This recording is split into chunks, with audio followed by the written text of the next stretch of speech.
Αξιότιμοι κυρίες και κύριοι, σας καλωσορίζω σε μια ακόμα εκδήλωση του Chapter Icarus της ομογενειακής οργάνωσης AHEPA με έδρα το Διεθνή Αερολιμένα Αθηνών, που είναι η πύλη των ομογενών μας και συμμάχων στην Ελλάδα. Είμαστε εκεί για να τους καλωσορίζουμε και να τους παρέχουμε υποστήριξη σε ό,τι μπορεί να χρειάζονται. Η σημερινή σας παρουσία στη σημερινή μας εκδήλωση είναι μεγάλη τιμή για όλους μας.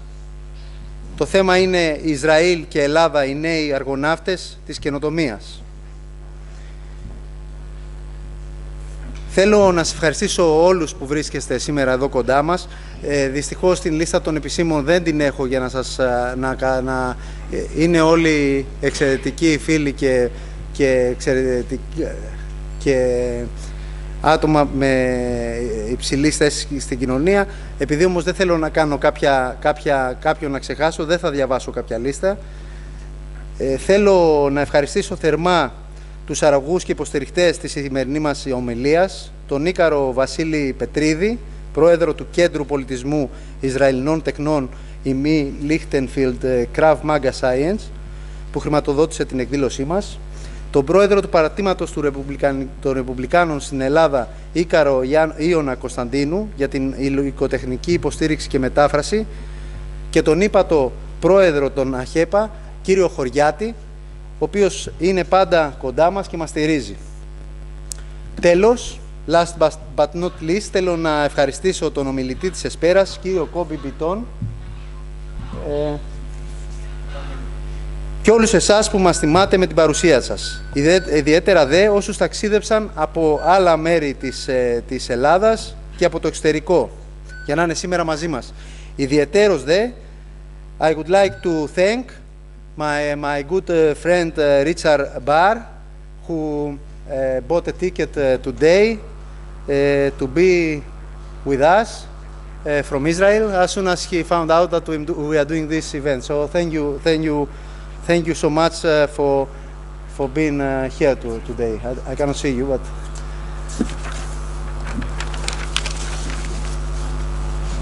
αγαπημένοι μου φίλοι και φίλες,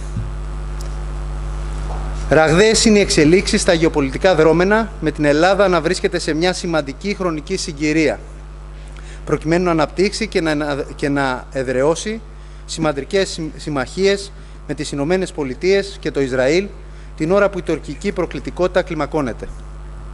Στο πλαίσιο αυτής της προσπάθειας ήταν και η πρόσφατη επίσκεψη του Πρωθυπουργού Κυριάκου Μητσοτάκη στις Ηνωμένες Πολιτείες και τη συνάντησή του με τον Πρόεδρο των Ηνωμένων Πολιτειών, Ντόναλντ Τραμπ.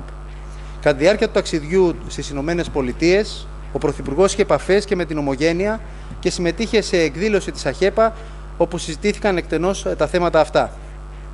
Σε συνεργασία με τις πολιτικές ηγεσίες των χωρών Ελλάδας, Κύπρου, Ηνωμένων Πολιτειών και Ισραήλ, ελληνοαμερικανικές και ελληνοεβραϊκές οργανώσεις με κατεύθυνση την ειρήνη εργάζονται για την ενδυνάμωση της συνεργασίας μεταξύ των τριών χωρών. Πιο συγκεκριμένα, η ελληνοαμερικανική οργάνωση AHEPA, της οποίας είναι τμήμα το Icarus, το Αμερικανικό Ελληνικό Ινστιτούτο AHI, η Παγκόσμια Εβραϊκή Κοινότητα B'nai B'rith International και η οργάνωση Διάσκεψη Προέδρων των Μεγάλων Αμερικανοεβραϊκών Οργανώσεων πραγματοποιούν ήδη από τις 11 Ιανουαρίου έως τις 17 Ιανουαρίου κοινή αποστολή στην Ιερουσαλήμ, Λευκοσία και Αθήνα. Αύριο αναμένουμε την άφιξή τους στην Αθήνα, αφού έχουν ήδη ολοκληρώσει συναντήσεις σε Ισραήλ και Κύπρο. Οι τέσσερις οργανώσεις βασίζονται σε τρεις προηγούμενες αποστολές των επικεφαλής των τριών χωρών το 2014, το 2016 και το 2018, οι οποίες αναγνωρίστηκαν ευρέως για τη συμβολή τους στη διεθνή συνεργασία και φιλία. Οι οργανώσεις στοχεύουν στη διεύρυνση των μεγάλων οικονομικών, επιχειρηματικών και τουριστικών ενεργειακών εξελίξεων που υπάρχουν αυτή την περίοδο μεταξύ των τριών χωρών, με συναντήσεις που θα πραγματοποιηθούν σε υψηλόβαθμους κυβερνητικούς και στρατιωτικούς αξιωματούχους. Υπενθυμίζεται ότι το 2019, στην 6η τριμερή διάσκεψη κορυφής, οι Ηνωμένες Πολιτείες υπογράμμισαν την υποστήριξή τους στην τριμερή σύμπραξη που καθιέρωσαν το Ισραήλ, η Ελλάδα και η Κύπρος, σημειώνοντας τη σημασία της αυξημένης συνεργασίας και έκτοτε καθιέρωσαν ένα πλαίσιο 3+1. Παράλληλα, η πρόσφατη συμφωνία για τον αγωγό EastMed και η θετική ανακοίνωση που εξέδωσε το Γραφείο Ενεργειακών Πόρων του Αμερικανικού Υπουργείου Εξωτερικών δημιουργούν νέα δεδομένα στην ευρύτερη περιοχή της Ανατολικής Μεσογείου, ενώ λειτουργεί και ως ένας μοχλός πίεσης προς την Τουρκία. Στην αποστολή του που συμμετέχουν οι 4 οργανώσεις, η ελληνοαμερικανική οργάνωση AHEPA εκπροσωπείται από τον ύπατο πρόεδρο Χωριάτη, τον Καναδό πρόεδρο Χρήστο Αργυρίου, τον επιχειρηματία Σαββά Τσίβικο, τον ανώτατο σύμβουλο Λουί Ατσαβές, τους ανώτατους διοικητές κύριο Κρίς Κάιτσον και τον Φάνο Πιτήρη, τον πρόεδρο της Επιτροπής Κυπριακών και Ελληνικών Υποθέσεων Δόκτωρ Ζήνονα Χριστοδούλου, τον εκτελεστικό διευθυντή Μπέζιλ Μοσαΐδης και τον σύμβουλο Άντριου Καφές. Όλοι οι αδελφοί μας θα επιστρέψουν, ήταν στην Ιερουσαλήμ, αυτή τη στιγμή βρίσκονται στην Κύπρο και αύριο τους περιμένουν στο αεροδρόμιο που θα έρθουν στην Αθήνα. Ο κύριος Χωριάτης επίσης βρέθηκε πριν από το ταξίδι του για Ιερουσαλήμ και Κύπρο, βρέθηκε την Παρασκευή 10 Ιανουαρίου στην Αθήνα, όπου μίλησε στο Chapter Icarus 36 σε μια εκδήλωση που έγινε στην ΛΑΕΔ για όλα αυτά που ήταν να συζητηθούν, και τον περιμένουμε τώρα που θα γυρίσει πίσω να ακούσουμε τι συζητήσανε και εκεί. Με αφορμή τη διαρκή σύσφιξη των σχέσεων των δύο χωρών, στα πλαίσια όλων αυτών που σας προείπα που κάνει η AHEPA μαζί με τις υπόλοιπες οργανώσεις τις Αμερικανο-Ισραηλινές και Ελληνοαμερικάνικες, το Icarus HA36 της Ελληνοαμερικάνικης οργάνωσης AHEPA, σε συνεργασία με το Κέντρο Πολιτισμού Ισραηλικών Τεχνών Krav Maga Science, διοργανώσαμε σήμερα την εκδήλωση με θέμα Ισραήλ και Ελλάδα, οι νέοι αργοναύτες της καινοτομίας, με ομιλητή τον CEO του Ισραηλινού Ελληνικού Επιμελητηρίου, Cobi Bitton. Ο Cobi Bitton είναι ο ιδρυτής και διευθύνων σύμβουλος CEO της Integritas People and Business, IPB, και διαθέτει εκτεταμένη εμπειρία στην επιχειρηματική ανάπτυξη στο Ισραήλ και στις διεθνείς αγορές, τόσο στο ιδιωτικό όσο και στο δημόσιο τομέα. Παράλληλα, τα τελευταία 28 χρόνια ασχολείται με συμβουλευτικές υπηρεσίες σχετικά με την επιχειρηματική ανάπτυξη και τη διεξαγωγή πρωτοποριακών διαδικασιών καινοτομίας σε οργανισμούς και ιδιωτικές εταιρείες σε όλο τον κόσμο, ενώ το 2011 δραστηριοποιείται και στην Ελλάδα. Ο κύριος Μπίτον είναι εξοικειωμένος με την επιχειρηματική και κοινωνική κουλτούρα στην Ελλάδα και έχει δημιουργήσει ένα ευρύ δίκτυο επιχειρηματικών και ηγετών της κοινής γνώμης. Τέλος, τα τελευταία 3 χρόνια είναι διευθύνων σύμβολος CEO του Εμπορικού Επιμελητηρίου Ισραήλ-Ελλάδος.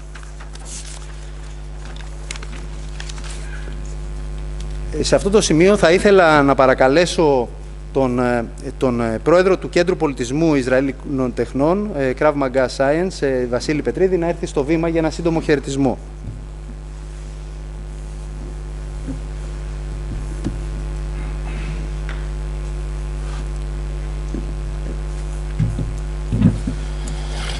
Καλησπέρα σε όλους. Εγώ προς τιμή του καλεσμένου μας θα ξεκινήσω λίγο διαφορετικά. Σαλόμ, אני שמח להציג את קובי ביטון, ברוך הבא. תודה רבה. Καλησπέρα, ονομάζομαι Βασίλης Πετρίδης και είμαι ο πρόεδρος του Κέντρου Πολιτισμού Ισραηλινών Τεχνών. Θα ήθελα να σας ευχαριστήσω όλους για την απόψινή παρουσία στην εκδήλωσή μας με συνδιοργάνωση της AHEPA Icarus, αλλά ιδιαίτερα θα ήθελα να ευχαριστήσω τον CEO του Ισραηλο-Ελληνικού Επιμελητηρίου, Εμπορικού Επιμελητηρίου, κύριο Cobi Bitton, που ήρθε από το Ισραήλ για να μας τιμήσει τη σημερινή μας εκδήλωση. Μια εκδήλωση σε μια κομβική στιγμή για τις ελληνο-ισραηλινές σχέσεις, ύστερα από την επίσκεψη του Πρωθυπουργού του Ισραήλ στη χώρα μας, κ. Νετανιάχου, και την υπογραφή της συνεργασίας για τον αγωγό EastMed. Ανεξάρτητα όμως με αυτό, θεωρώ ότι οι δύο χώρες είχαν και έχουν αρκετά κοινά μεταξύ τους και οι συνεργασίες σε τομείς όπως ο πολιτισμός, ο τουρισμός, το εμπόριο, οι καινοτομίες, η τεχνολογία, η ιατρική και η άμυνα μόνο εξέλιξη και πρόοδο μπορούν να μας προσφέρουν. Δεν θα κλέψω άλλο χρόνο από τον σημερινό μας ομιλητή. Θα του δώσω το λόγο να μας κατατοπίσει και ξεδιαλύνει το τοπίο για αυτήν την τόσο σημαντική σχέση των δύο χωρών και το τι ωφέλη μπορούμε να έχουμε και πώς μπορούμε να αναπτυχθούμε οι δύο χώρες. Okay. Αυτά από μένα.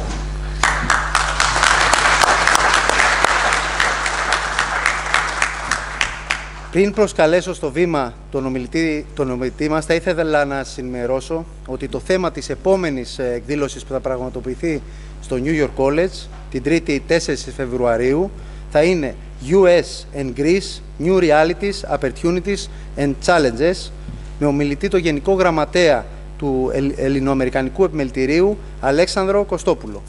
Σε αυτό το σημείο θα ήθελα να παρακαλέσω τον ομιλητή της Εσπέρας να λάβει το βήμα. Mr. Cobi Bitton.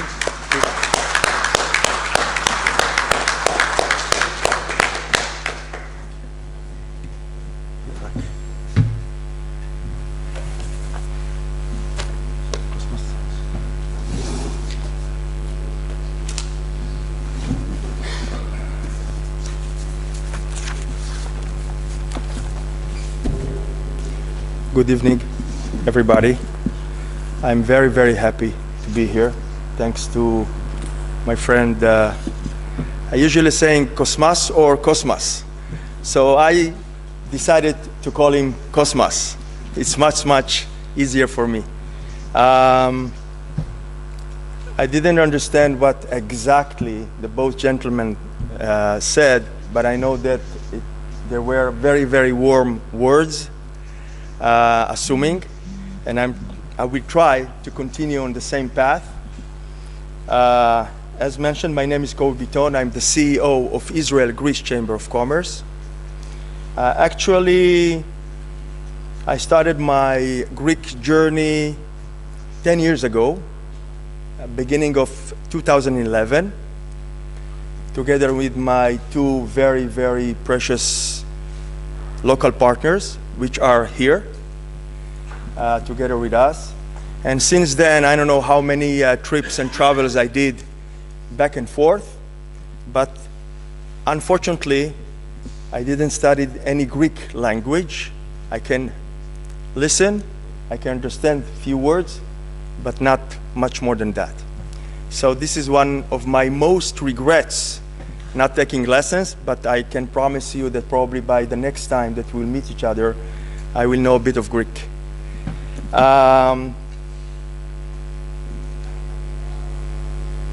The topic is really the new Greek Israeli Argonauts.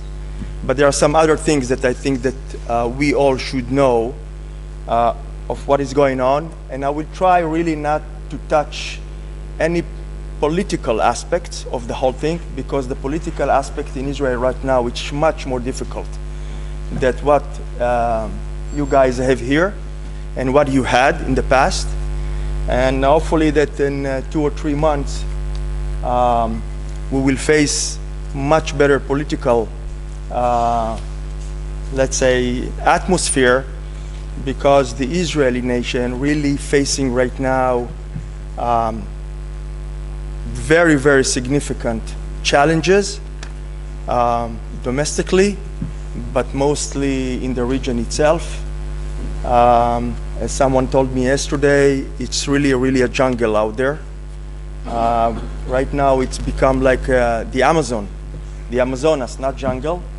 Hopefully that everything will be calmed down. As we are sitting here in the Museum of War here in Athens, we all know that Greece and Israel do not plan to have certain conflicts in the near and the far future. But it's a bit of very symbolic. What we see for the last 9 years, it's a significant collaboration between the two countries, both governments, And I can tell you, of course, from my own personal experience that meeting so many Greek business people together with the Israelis, which are coming from the private business sector, the public one, governmental, from the academy, is really, really encouraging everyone and each one that is part of this to continue to pursue such kind of good collaboration because the sake of the two nations, but also because of the sake of the region itself, and we all know what is going on so far. The state of Israel is about to celebrate its 72nd anniversary. The Hellenic nation is going to celebrate this year 199, if I'm not mistaken, right? There's a huge gap here. But I think that how many years each nation is really exists, it's not the important thing here. Because I think that all of us here are willing to embrace such kind of opportunity, because as I see it, and as many of my colleagues here in Greece, but also in Israel, they see such kind of two nations, two countries and allies, not only because of the East Med project right now, because many other threats, regional, domestic, of course, economically, politically, and in this point I will stop not to talk about politics anymore.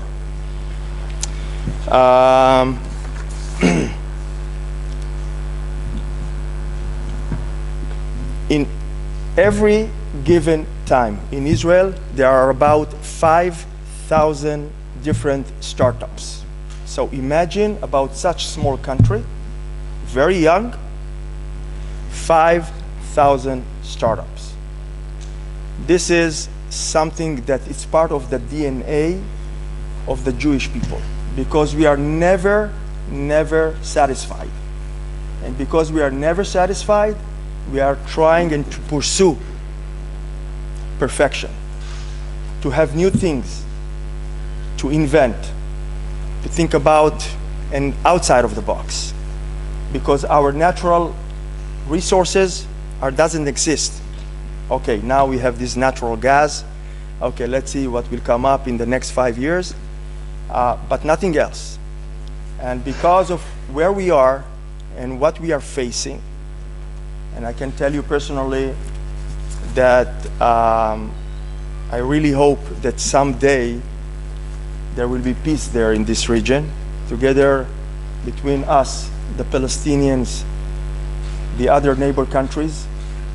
I'm a very optimistic person, but I have to tell you that, like many of my other friends, we're a bit of pessimistic right now because of different factors. And we have to keep on track. We have to keep doing what we are doing now, because if not, probably the state and the nation of Israel will not exist anymore. I'm saying it not because I want to express in front of you something which is, this is what we think every day about the sake of the Jewish people, not only in Israel, but also in the diaspora. And allies like Greece are very, very important of what we do and what we are trying to do. And this leading me to see what kind of collaboration could work between the Greek nation and the Jewish community, not only the Israeli community. And we know how strong and how bonded it is, the Jewish and the Greek community in the US. Between 2005 and 2008, I was working in the US, in Pennsylvania. So I had the privilege and the chance to meet and to talk with many Greek origin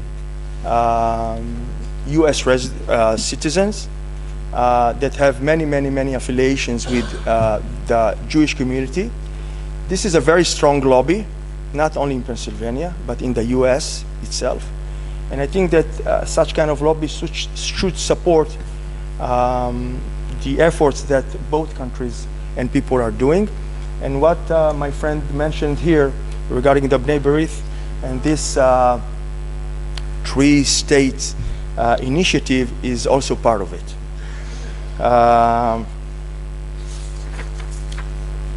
Being here today for me is like a gift. I'm not, as I mentioned, I'm not a Greek origin. My parents came from Morocco to Israel when they were 14 years old. Their parents sent them to Israel, okay, without nothing. Like many other Jewish people that came from 151 different countries around the world. 151 different countries. So you can imagine about so many different cultures merge into one young, small country, and how difficult it is to merge all of them together. So, but this is also part of the, let's say, the strength that we can see in each other.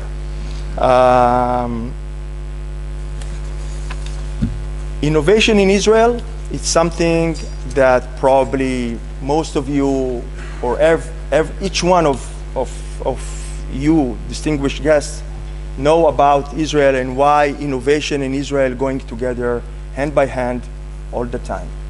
As I mentioned, this is part of the DNA. But in order to do so, there is an ecosystem, and this ecosystem could be established not only by 4 pillars, but there's the 5th one. The 4 pillars: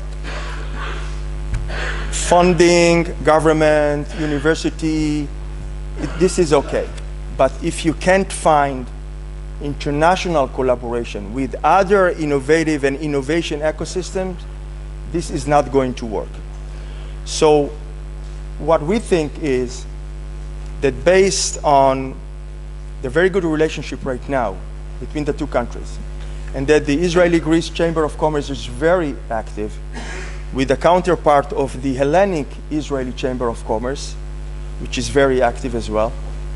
And together with the 2 embassies, the one here in Athens and the one here in Tel Aviv, hopefully that the new Greek ambassador will be posted very soon, because right now there is no Greek ambassador in the embassy in Tel Aviv, hopefully next month.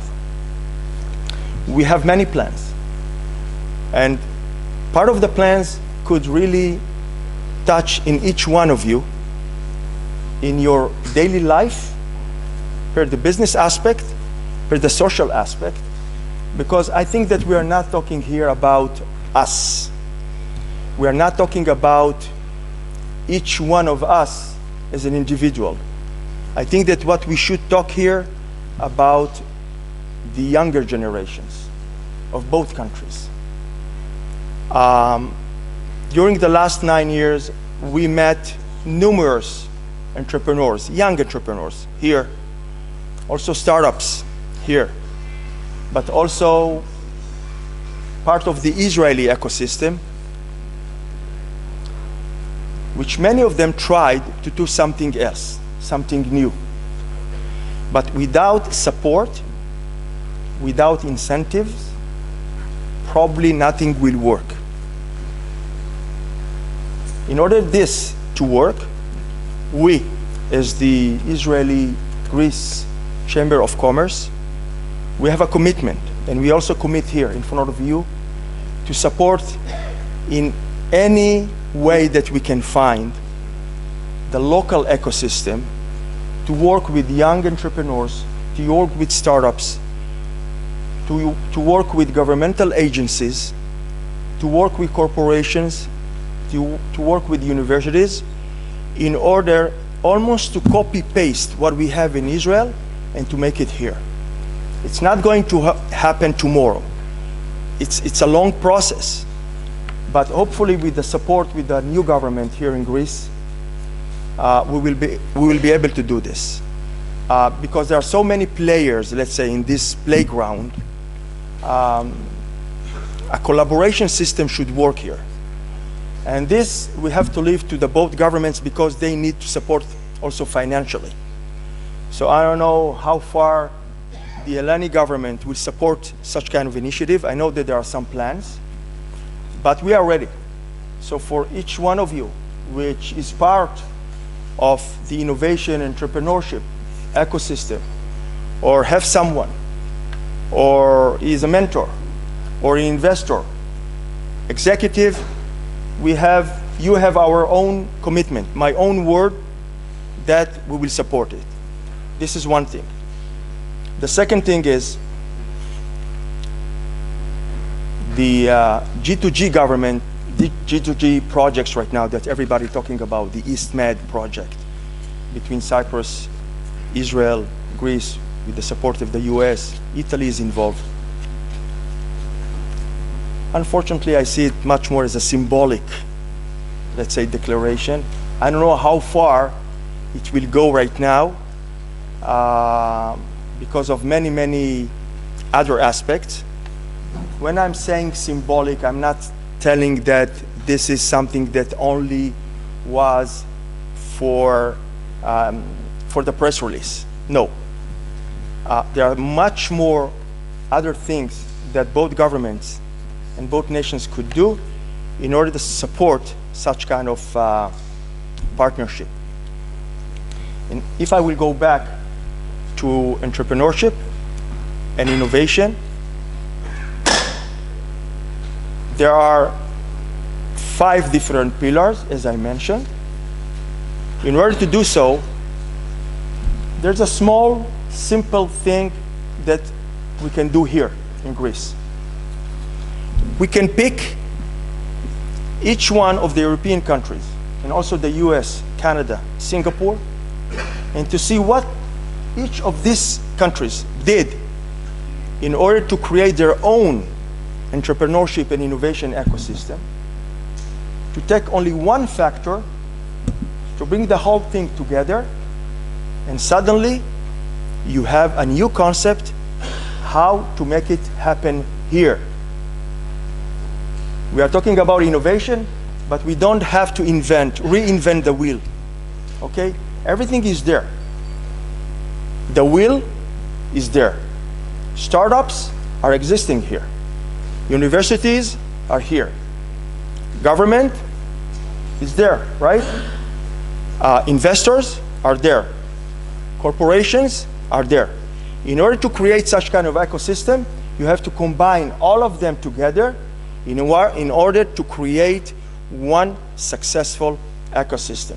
And I can tell you, if each one of these factors, each one which is responsible for such kind of a factor, will take it seriously, in 2 years from now, you will be able to see a different ecosystem, very supportive, with a great deal of incentives to keep also the young generation here, not to let 500,000 scientists, engineers, and doctors going out of Greece to other countries.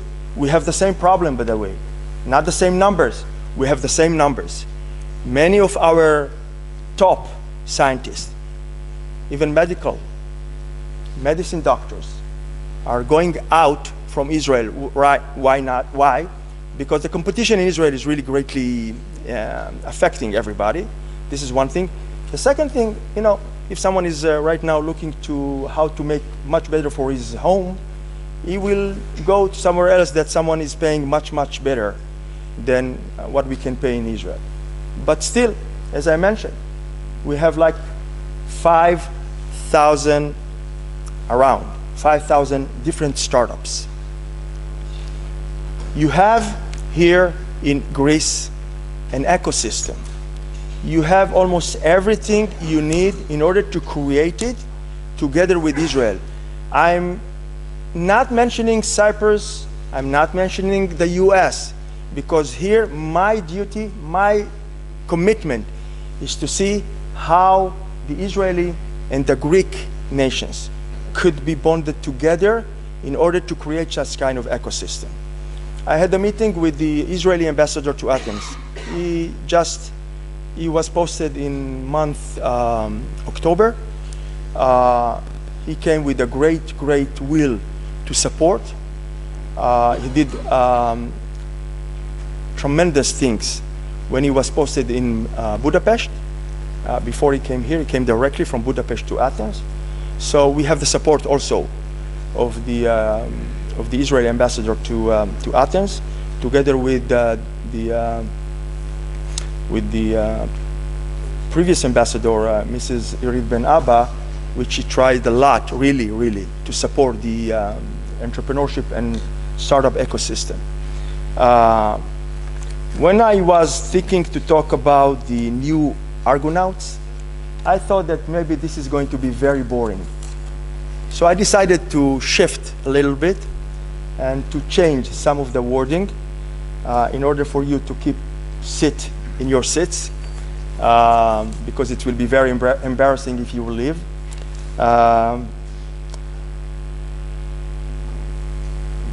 Nearly 2/3 of Greeks believes that going into startups could be a very smart career decision. So take this and think what we all can do with it, which means that probably 1 of 3 students is thinking right now to go into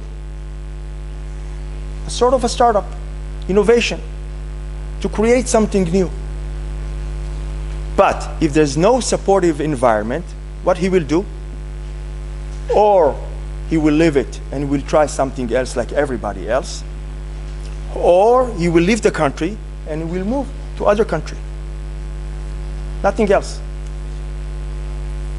In Israel, we are using 2 aspects or impact to take these guys and to tell them stay, don't leave.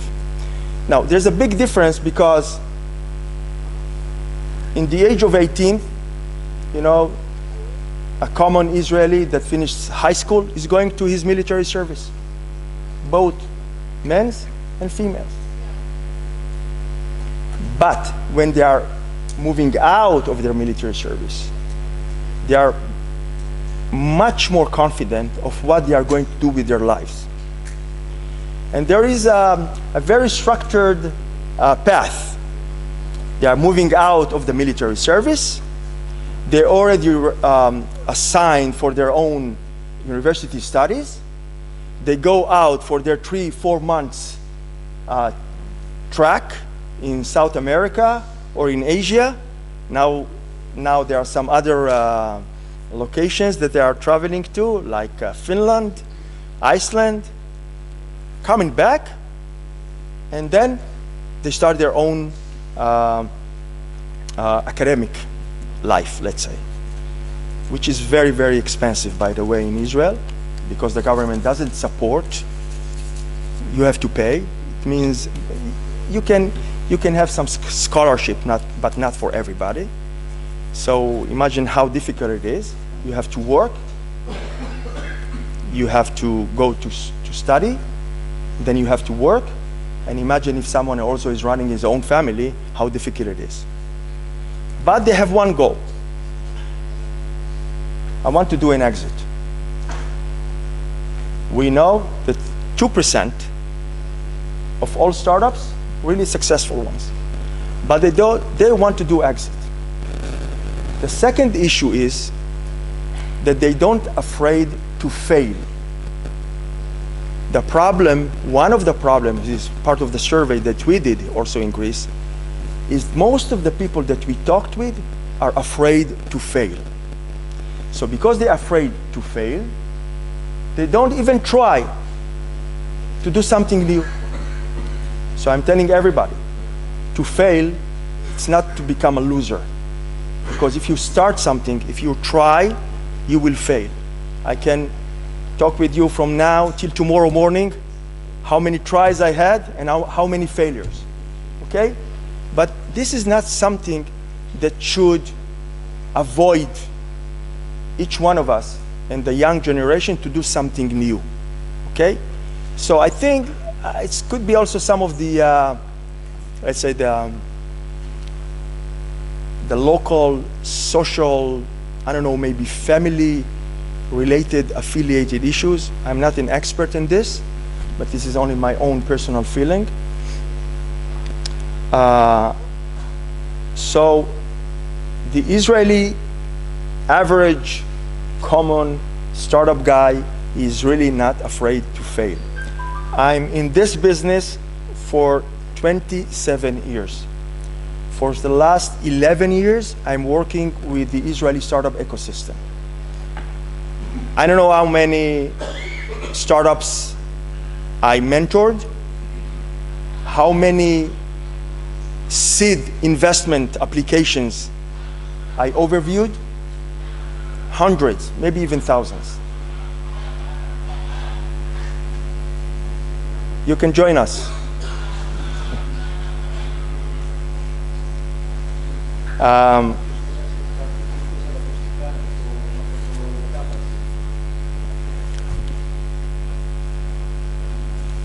In order to do so, it's not enough to have incubators or accelerators. It's not enough to have angel investors. It's not enough to have a place to sit. It should be two principles: governmental support with incentives, and the set of mind of the business sector together with the academy sector, universities, should be changed. It's there. We talked with people here. There's a lot of activities, but it looks like are individual, sporadic, not something which is part of a system. In order to make it happen, it should be a system. And we, as I mentioned, we are here to support. We know how to do it. We can support. It will take time, probably with a lot of pain, failures, but there's no doubt that it will be a successful thing.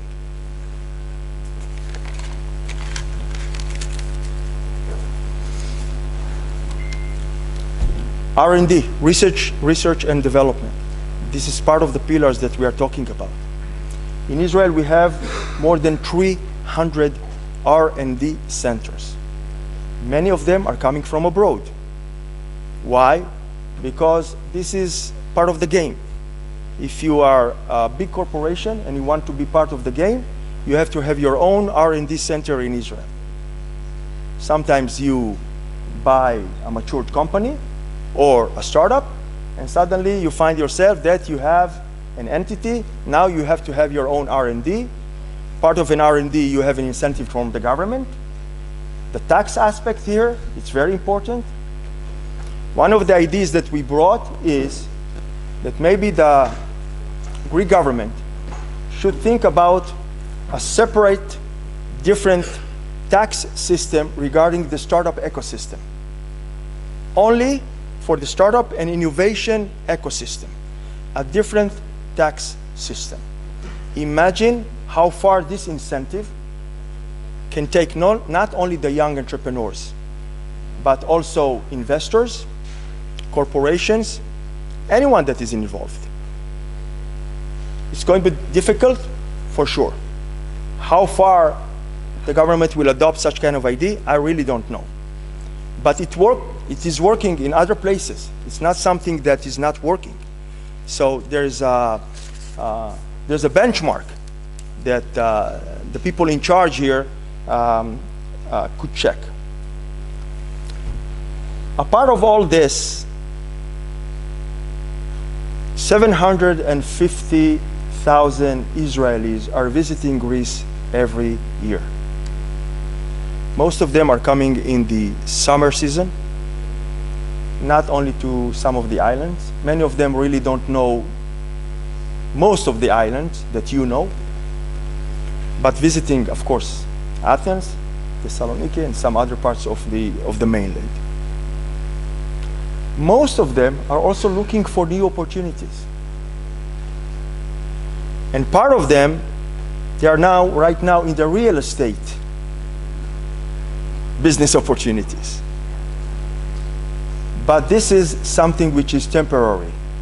How far you can go and to invest in real estate. Prices are going high right now. In order to create a future, you have to create innovation and startup ecosystem. Nothing else.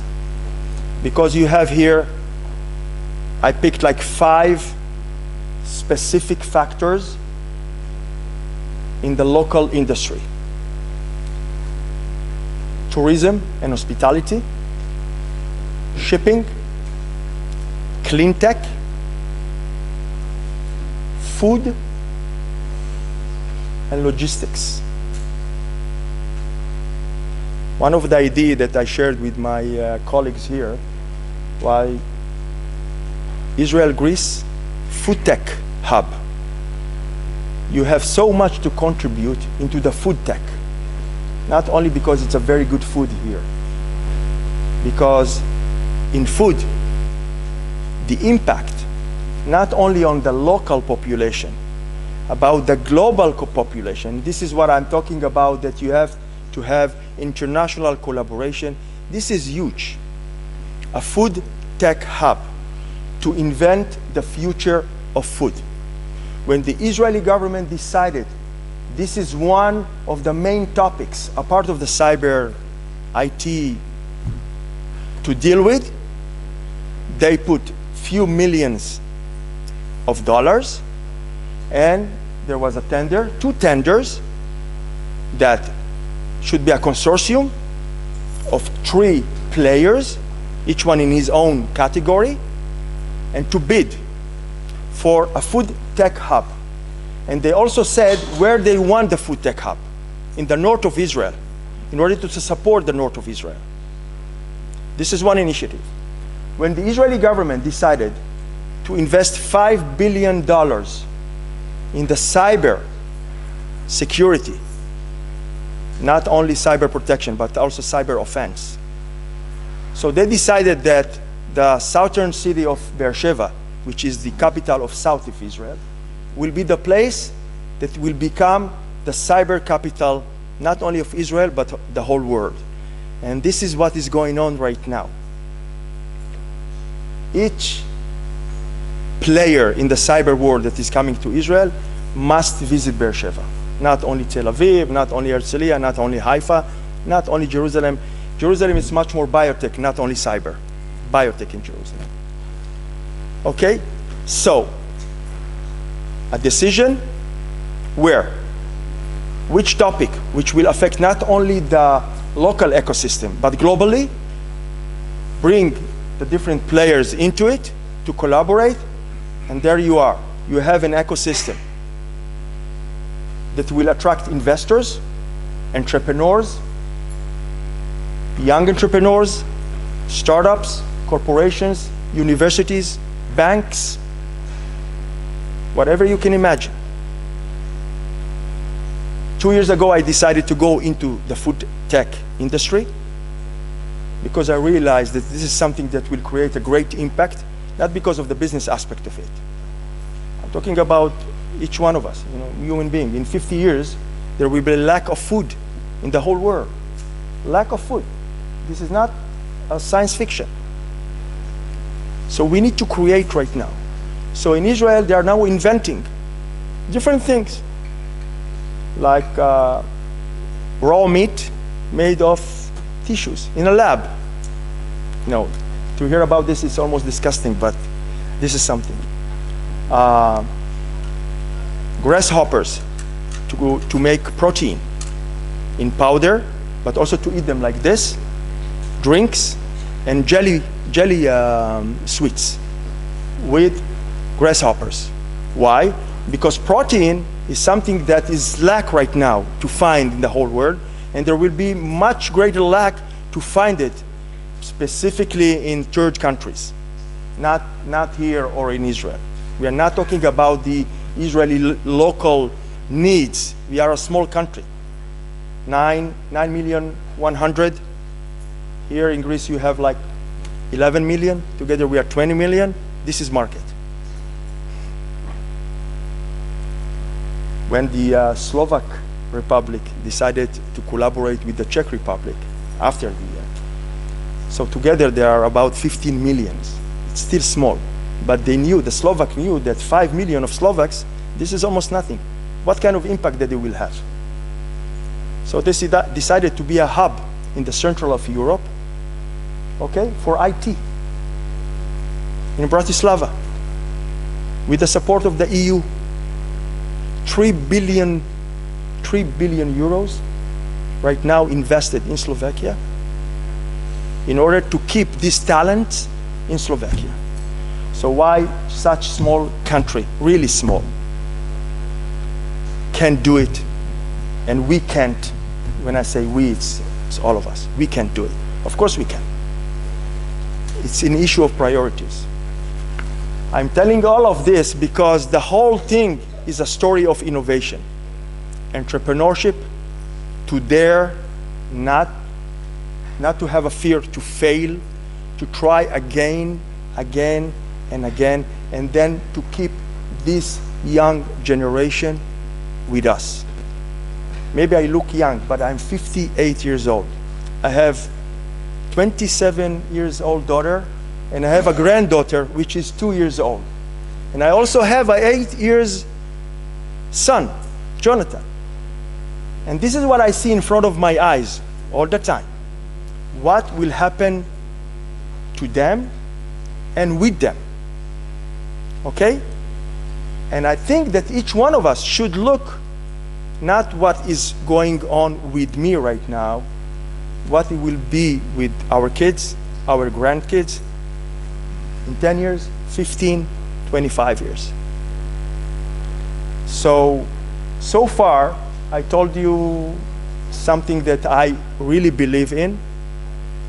I tried to tell you a story, but it's not a fairy tale. It's a real story. To share with you my own personal experience, our own experience as a nation, as a country.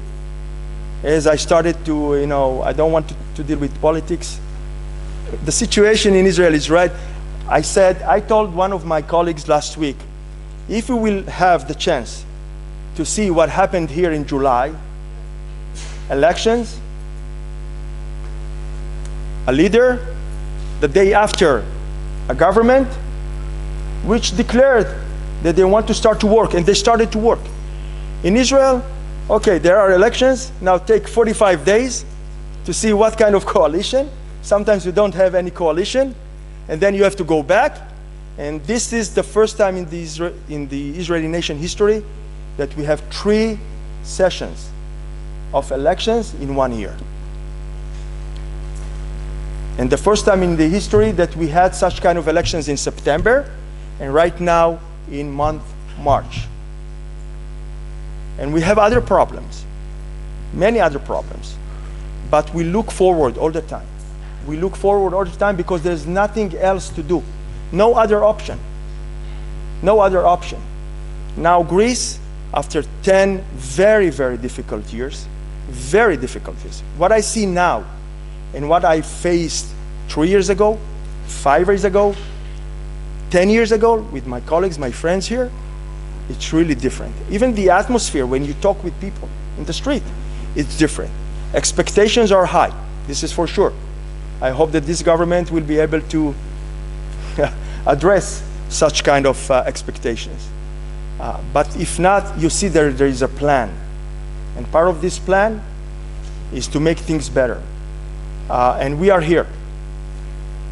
I can talk on behalf of myself and my chamber, not because on behalf of the Israeli government. We are here to support. We are here to collaborate. We are here to communicate. We are here to introduce people to each other. And we are here because we are talking about people. We are not talking about business. First people, then business come later. So I would like to thank you. This is the first part of our presentation. The second part is all to take a few minutes to tell you about the chamber, in few words only, please.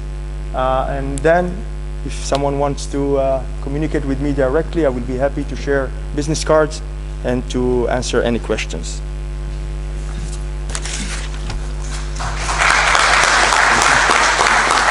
Thank you.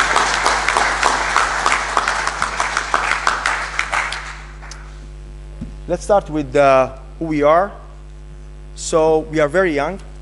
We re-established Israel-Greece Chamber of Commerce in March 2018 after 18 months of hard work because we had to clean the previous chamber, let's say, wipe it out because it was not easily handling.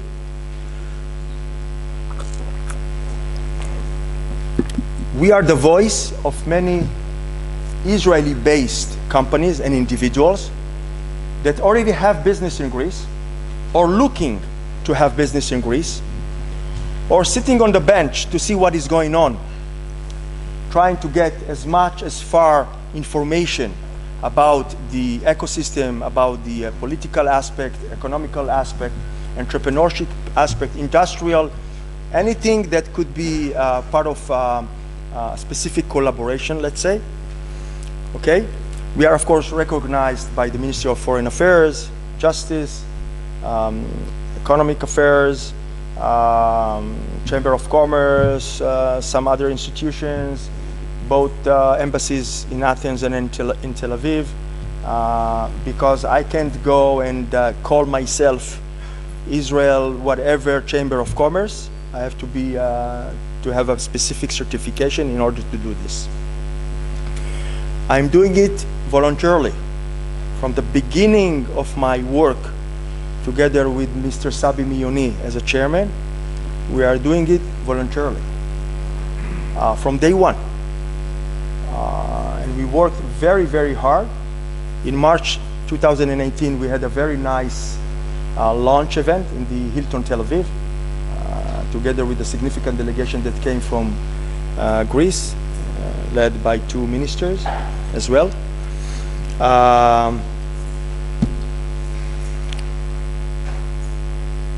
We are part of Section 3A, it's not important. Of course, Board of Directors, Advisory Council, and members. All of our members should be an Israeli citizen, resident. We could have Greek members, but they should have an entity, registered legal entity in Israel. Because we were asked how we can become members in your chamber. I said, unless you have an entity, you can't. It's against the law. Our mission, of course, is to support. This is what we do.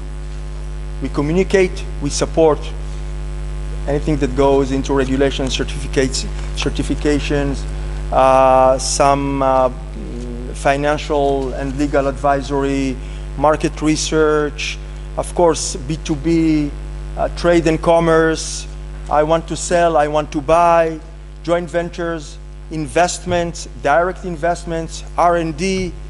This is what we did, this is what we do, and this is what we continue to do.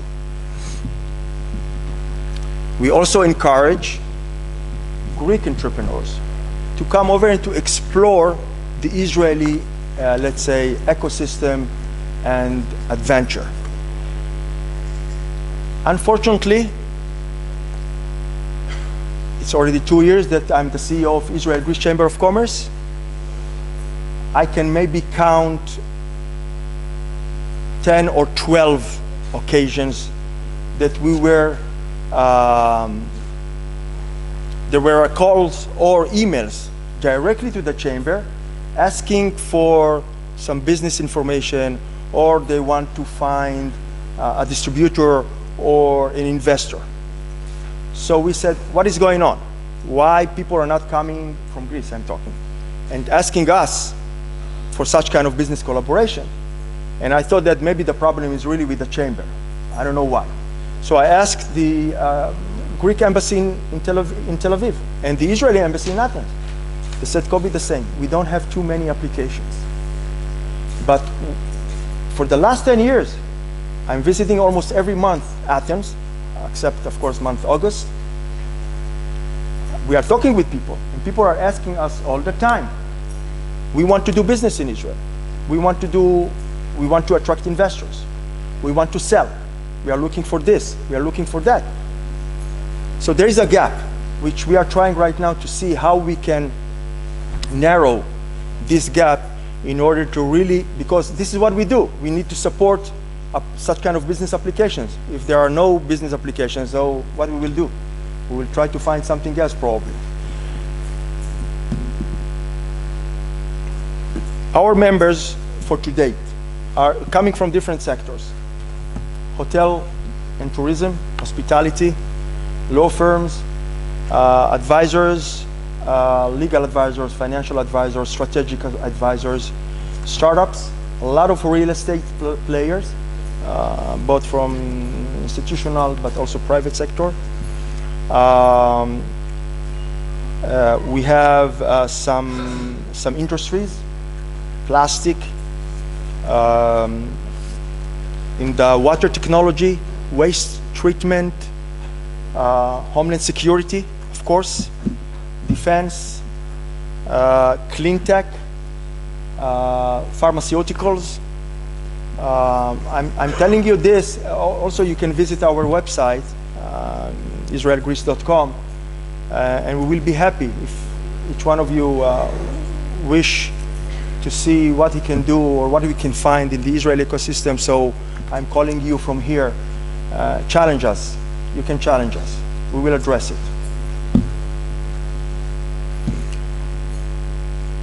What are the membership benefits? Of course, advocacy, business intelligence, community and business opportunities.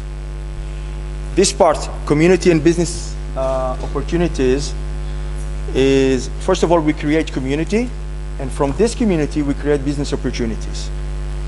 Many of the Israelis that are approaching us are not the chamber members, but they are asking for our help, and we can tell them, look, you are not a member, so I can't help you.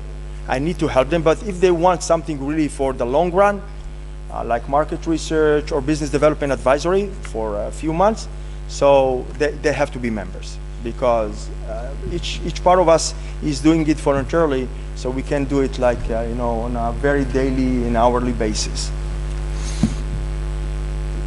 Okay, we can skip. So far we had few achievements, of course. Part of the business delegations that we had here and in Tel Aviv, some very small meetups on a specific niche.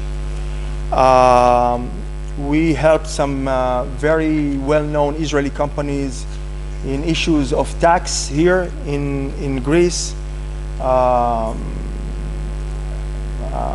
hotels, acquiring, some legal advice, financial advice, agricultural projects, dairy, one of the largest, maybe the largest dairy manufacturers in Israel, Tnuva, which came for the first time to collaborate with one of the well-known dairies in Greece regarding one of their brands, which called Piraeus, one of their brands.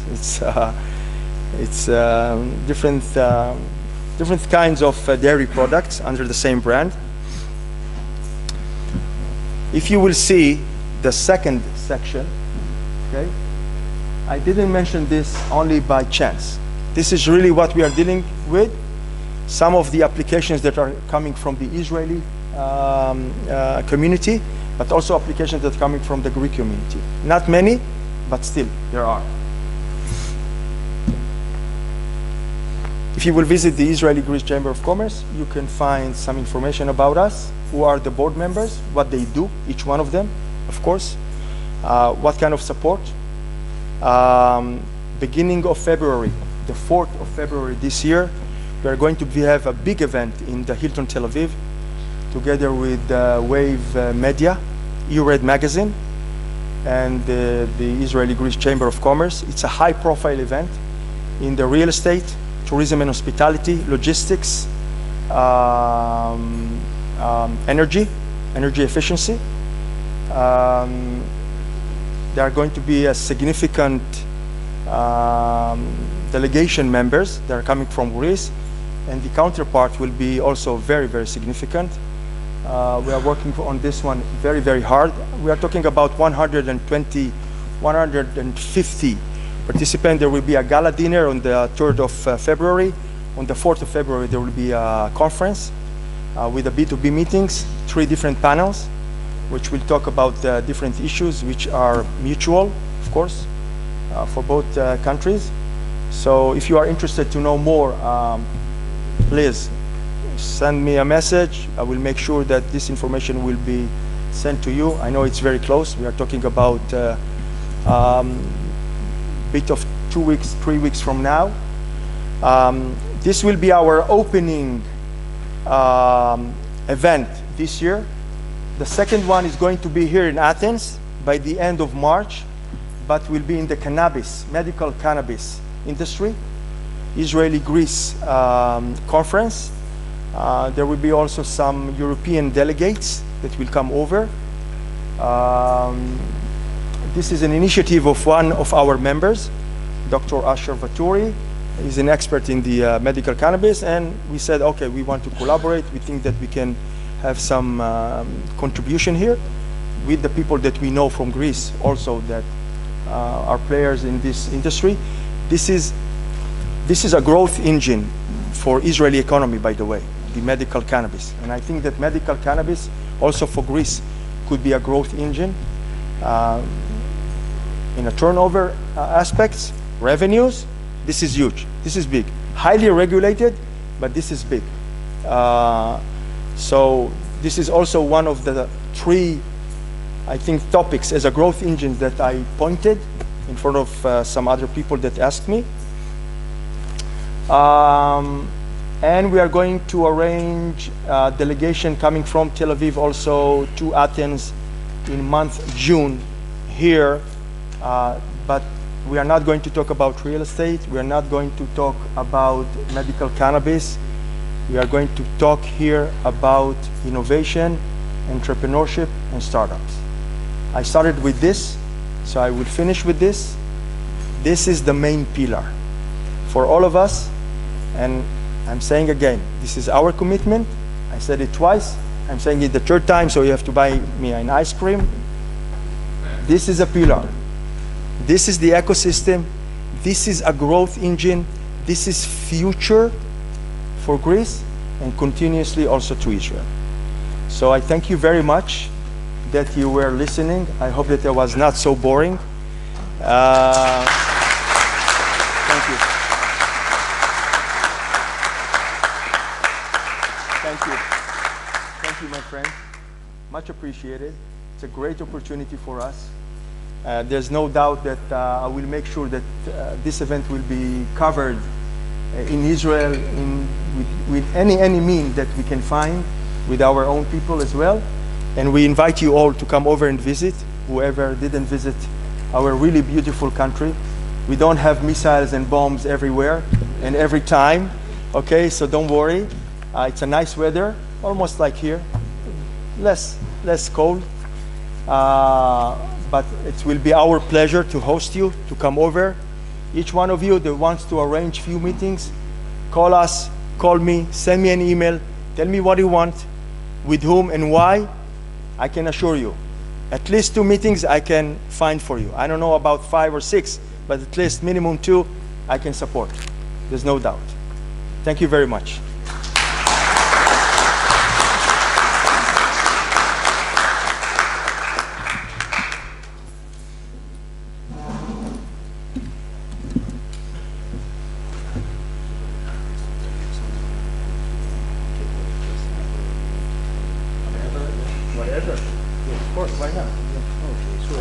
I can stand here, maybe, so they will. Yes, okay, better. Yes, okay. So, αν μπορείτε να, όποιος έχει κάποιες ερωτήσεις, τοποθετήσεις, οτιδήποτε μπορεί να θέλετε, μικρόφωνο απλά να.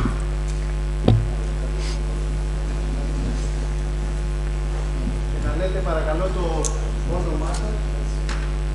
There is the first volunteer there.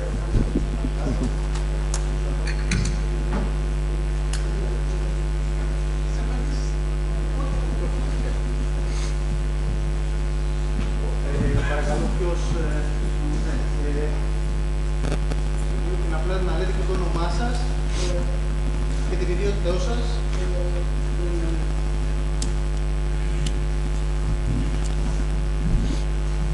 Yes, thank you very much. My pleasure. Thank you. My name is Vasilis Mongolidis, and I work as an engineer at Kέντro, Technon. So, your emphasis on development, innovation, research, innovation.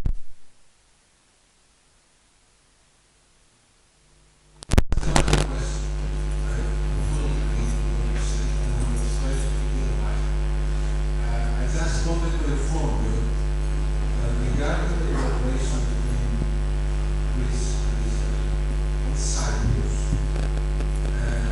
with the help of both ministers of foreign affairs, both embassies in Greece and Israel, and also Maga agency Israel, 3 seminars have been organized so far where entrepreneurs from Greece and Cyprus went to Israel, and also another seminar with the participation of government, let's say, officials. I had the privilege to be one of these visited for 10 days to Israel, and it was really a lifetime experience. So it's what you said is the journey back on a month ago. Just to say that on Bruce Friday, there was a follow-up meeting with the Minister of Foreign Affairs of Greece, the embassy, the Israeli embassy in Israel, and also most of the participants went to Israel were there as a follow-up on what we can do, how we can collaborate further in the interest of both countries. So, you mentioned your support. Yes. And I think it would be great help if there were in that loop people that want to do a follow-up as a lack, let's say, for example, PCs. Let me comment on what you just said, because the most important thing that you just mentioned is follow-up. Because you mentioned few players or factors that are part of this, okay? There's a project manager, there's a budget. I'm asking you, I don't know if there's a plan. Because if it's only one session, one seminar, a visit here, a visit there, I can assure you that nothing will happen. Not because I'm, the devil advocate, because this is the nature of things. Okay, so many other players, someone have to be the controllers, the pivot, okay? The one that take the whole thing together, because you mentioned Cyprus, Greece, and Israel. You mentioned R&D. This is a big thing, R&D. It's a very, very big name of very, very small things, okay? So, if it's financed, it's good, because someone have to, because you have to do something, someone have to pay. I'm not saying about salaries, but to pay about the activities, okay? If you have a plan, someone have to do the follow-up. What kind of follow-up? The whole thing, because so many initiatives I was facing here, together with the Israeli embassy, with the promise of the previous government, but all of them failed. All of them failed, unfortunately. So we need to see what happened and what they failed in order to make the future ones much more successful. And, per your question, let me know what we can support and how we can collaborate, and hopefully that we can join your journey.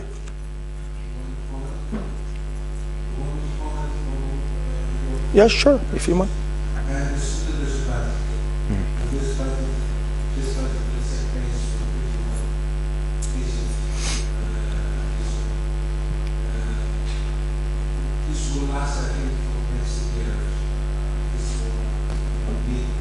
You know what?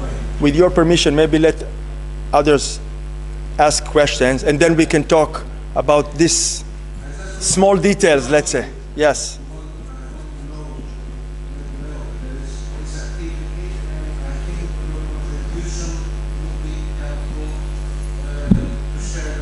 Let's share contact details, and we can move forward. I would like Richard Barr to. Yeah.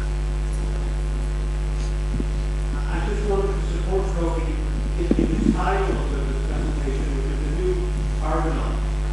I have a friend who came from the United States to Israel, and he stopped in Greece along the way. And then when he got to Israel, he talked to us, oh my God, you Greeks and Israelis, you have the same personality, you have the same culture, the same attitudes. No, it's not the same. Yeah, we're Mediterranean, and we certainly do share a lot of the same emotions and culture, and is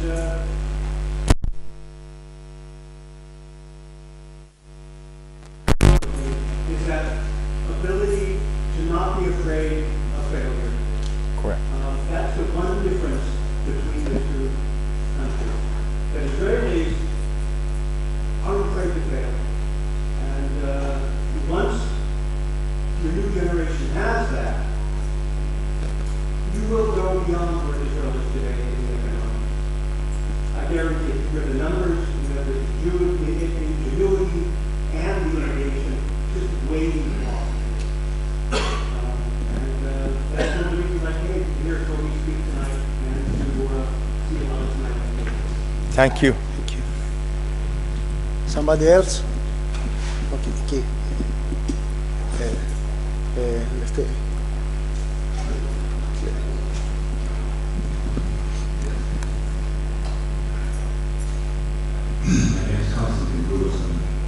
Consultant living in the US for the last 35 years.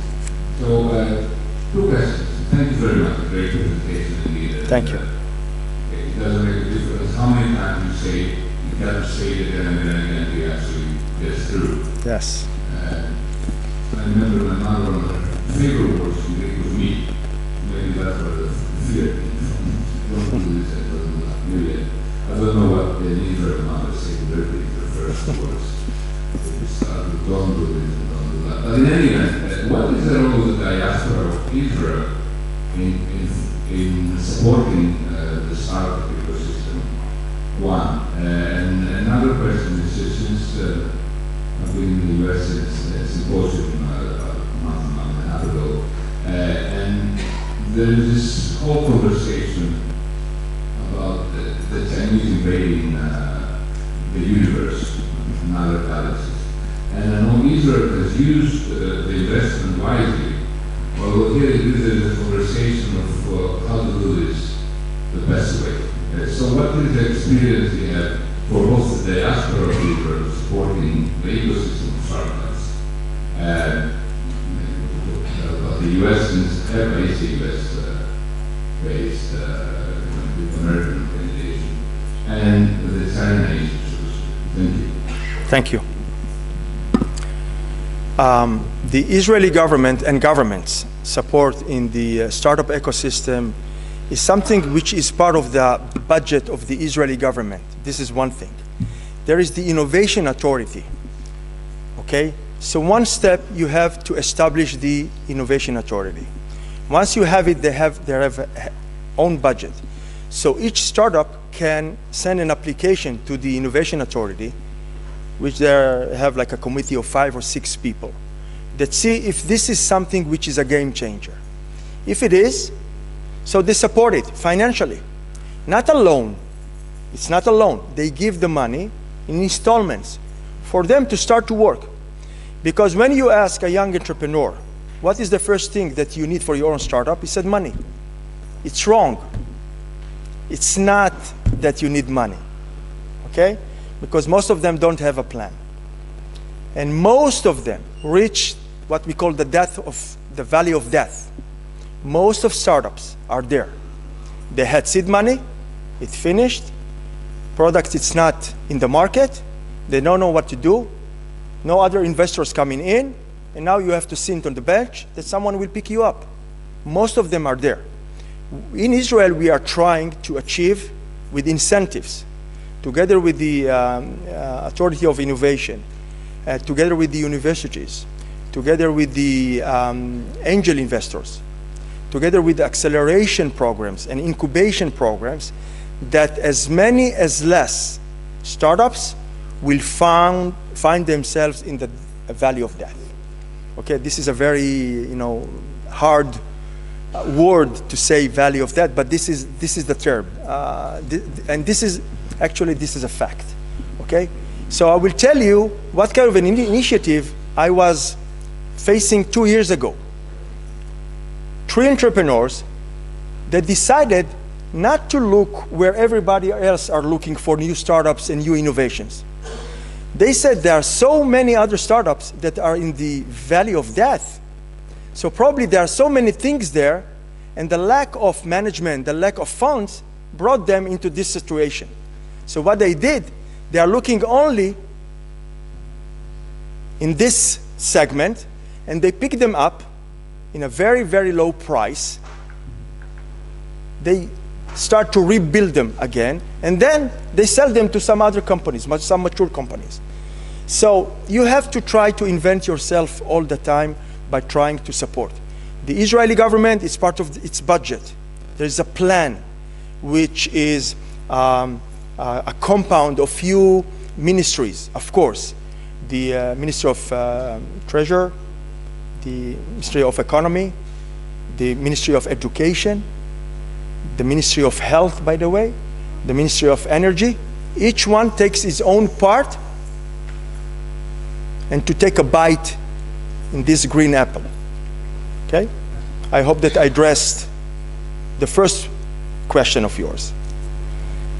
Actually, the second question, I was a bit confused. I didn't really understand exactly if it's a remark or a question. It is a question about China. China. Yeah, because it has a lot of business that happen in Israel. It's also part of the Belt Road, and there is a kind of a conversation here that is like most. There are too many conclusions, so I'd like to understand your experiences in Israel. I was working with the Chinese for almost 5 years. My first visit in Shanghai was 12 years ago. In Israel, the Chinese are really significant players, big investors. They are trying to put their hands almost on everything that it moves. So they have joint ventures, they have co-funds, Israeli, Chinese ones. They study and they try to copy-paste what we have in Israel into their own communities. So if you will travel, for sure in the big cities, you will see exactly high-tech compounds like we have in Israel, like in Haifa, like in Herzliya, like in Tel Aviv, like in Jerusalem. Okay? But what they are trying to do is not only to copy and paste. They are moving towards future collaboration. So they are putting a lot of money, and now we have some problems because there are some talks and some, like a bit of a movement in Israel to say, oh, all right, guys, hold on, stop, because you know where it starts, but you never know where it will end, okay? By the way, there are some segments that the Israeli government doesn't allow to sell or to Chinese to invest in or to sell companies to. Like, of course, in everything that goes into defense, homeland security, and cyber. Other technologies are there. I know and I heard what is going on here right now. Of course, with the Chinese, they are trying for many years to step in aggressively into Greece. I'm not saying it's bad or good. I think that each case, it's a specific case to look what kind of collaboration. I think that Chinese can bring a lot of money and to help or even to assist many companies which are in a very difficult situation by the support of the government. If I will be allowed to be an advisor to the Greek government, nothing as a national project or, of course, privatization. And if there's any Chinese person here, he will excuse me, but this is not something that I will. For the last 6 months, I was working in Cambodia for a businessman, Israeli one. I was traveling each month, and it was my first trip to Cambodia in last May, and the last one was in September. What the Chinese are doing there, wow, this is crazy. I'm talking about the huge amount of money. So the kingdom of Cambodia government, they have a problem. What to do right now? How to stop it? Because 2/3 of the GDP of Cambodia right now, who own it? The Chinese. There are 2 official currencies in Cambodia. The current currency, the rial, and the US dollar. So the Chinese right now asking the Cambodian government that the yuan, the Chinese currency, will replace the US dollar as the official currency in Cambodia. So nobody wants it. Of course, I'm not talking about Israel, that it will never happen, but also not here. The Israeli government, they are looking for investments all the time, but they are very, very cautious about what kind of investment and from where. Okay, so this is about the Chinese. Παρακαλώ, όποιος θέλει να πάρει το λόγο, έχω τους αδελφούς Λευτέρη Παπαϊωάννου και Κοντογιώργη, 2 αδελφοί μου που έχουν τα μικρόφωνα, να τους κάνω σήμα καθώς θα μιλάει ο επόμενος για να μην καθυστερούμε. Τον αδελφό προδρόμου, τα AHEPA, να πάρει το λόγο.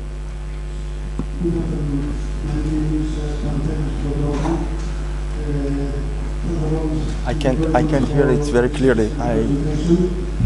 Δεν ακούγεσαι καλά. If it is possible to give us some details about this new product, the medical cannabis. Thank you very much. Πες το στα ελληνικά για να το μεταφράσω, γιατί δεν κατάλαβα ούτε εγώ. Πες το ελληνικά να τα ακούσω και θα το μεταφράσω. Ήθελα να με ευχαριστήσω πάρα πολύ. Σε ένα δεύτερο να μας δώσει κάποιες πληροφορίες για την ιδιωτική κάναβη. About cannabis. About medical cannabis? Yes. Okay.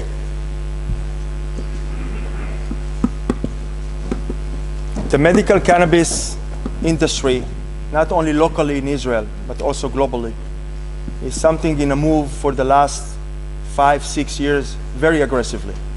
Huge investments. The problem is that most of the investments went down. Why? Some of the companies, what they had nothing, no product. They established an R&D company. They brought some investors, advisory. They put in front someone with a big name. They went to the stock exchange, raised some money, but suddenly you find them with nothing. So in medical cannabis, there are 2 pillars. Companies that they have their own IP, I'm talking about technology, not how to grow cannabis or how to build a farm. The question is what kind of technology you can support with. Once you have the technology and you have the know-how, you have a winning approach in order to attract investors or to have collaboration and to go abroad. Some of the Israeli players in medical cannabis came to Greece, are coming to Greece. Few of them went back because there is nothing here. First of all, you have to have a license. The problem in Israel right now also with the local government is that the regulation is going to be changed. So once the regulation is not fixed, the whole thing is really fragile. So people are really standing right now, sitting on the bench, as I'm saying. Part of our agenda into this conference that we are talking about in the end of March here in Athens is to bring, it's not a B2B, it's not to have business, it's to bring the right information and to address really the problems and topics people are talking about medical cannabis. You know that the US, one of the pioneers, right? If you have a medical cannabis farm in the US, you can't export. It's only for the local and domestic market. You can import. You can have a collaboration. So you can find many listed companies that right now doing business in Africa. Some of the African countries, they find it as a growth engine. It's a booster for their own economy. The Israelis are coming with technology and know-how. So there are some Israelis or some companies, of course, they have products, they export. And there are some that working as an advisory or consultancies to some others. When we were in Cambodia, the government talked to and asked us, we want to go into medical cannabis. I said, you have a very, very bad past and experience with drugs in this country. So it should be highly, highly regulated, because it's not only for domestic use, because you need to export it. So what you will do? So they didn't even went into study. They don't know how to do it. So many of guys that are coming from the industry, they don't know really how to approach it. I'm studying it almost every day. I don't know even maybe 50% of what really is there in the market. And every day there is something that I learn. I study about the medical cannabis industry. This is highly, highly regulated, but I believe that for the Greek government, part of what income resources we can reinvent here in Greece, medical cannabis should be one of the three main ones. I'm not talking about, okay, medical cannabis also related to hospitality, right? But still, I think that it will be illegal that part of the Airbnb that you will have a coupon to buy medical cannabis something. Κάποιος άλλος θέλει να πάρει το λόγο?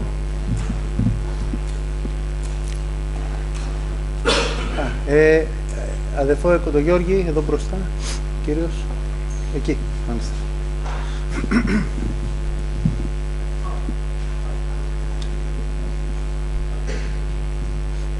Hello? Yes. Thank you very much for your speech. My name is Nick Strauss. I'm a member of the Israeli Chamber of Commerce. I work in the finance and insurance industry. I've heard all these people really nice, fantastic. Thank you very much for it. But what we have seen until now is Israel exporting knowledge and technology to other countries, and we're very thankful because there's a lot of things, especially with cyber, and have come out of Israel that have thought that quite a lot. But what we haven't seen is Israel actually importing things from countries such as Greece for its own domestic market. This is a very... I would think like you from the American gentleman that spoke before, that we are very, very close aligned as people, okay, and as mentalities. And we like doing things cheap and cheerful over here. And I believe that Israelis like doing things cheap and cheerful also. So I think that there are potentials out there for cooperation between Greek and Israeli companies, with knowledge being exported actually from Greece or into Israel, especially on my line of field, which is non-material, is intangible. It doesn't require money. It's just a sharing of knowledge. We could partners. Well, will the Israeli Chamber of Commerce be able to develop and find partnerships of that sort? First of all, this is a very good remark and question, because unfortunately, there are many things that Greece could export to Israel. I'm not talking about other countries, okay? One of the things that I see that the Greek entrepreneurs or industrial facilities owners or whatever you can think about export should come and shout loud and clear that we have this and that and we want to do business with you. It can't work on a remote control basis. This is one thing. The second thing, in many occasions, I was asked, Cobi, what we can buy from Greece? And when I said about different things, about not only food, not about Greek yogurt, okay, or honey, or jams, or some sweets, I said, come over, take a tour. There are so many other things, like building materials, like natural stone and marble. Marble, are you serious? I said, yes. The white marble of Greece is one of the best. Nobody knows that. Nobody promotes such kind of things, even not the Greek embassy in Tel Aviv. From time to time, there is a delegation. So there you can see 25, 30 different companies coming from various industries, no specific topic that people can discuss about and talk. And people are coming over, talk, drink a drink, have lunch, going home, and usually nothing happens. Okay. Because you mentioned also you are part of the Greek-Israeli Chamber of Commerce. Unfortunately, almost nothing coming from the chamber towards Israel and also to us. And I asked the president and the board of directors as well, and Rita Levy, my dear friend, what is going on? I said, Cobi, we don't have any applications. I said, what? You don't have something to sell? I'm not talking about buy. You don't have something to sell? Nice furnitures, mattresses, agricultural products, bio-organic products, because in Israel it's become a very big market right now, bio-organic products.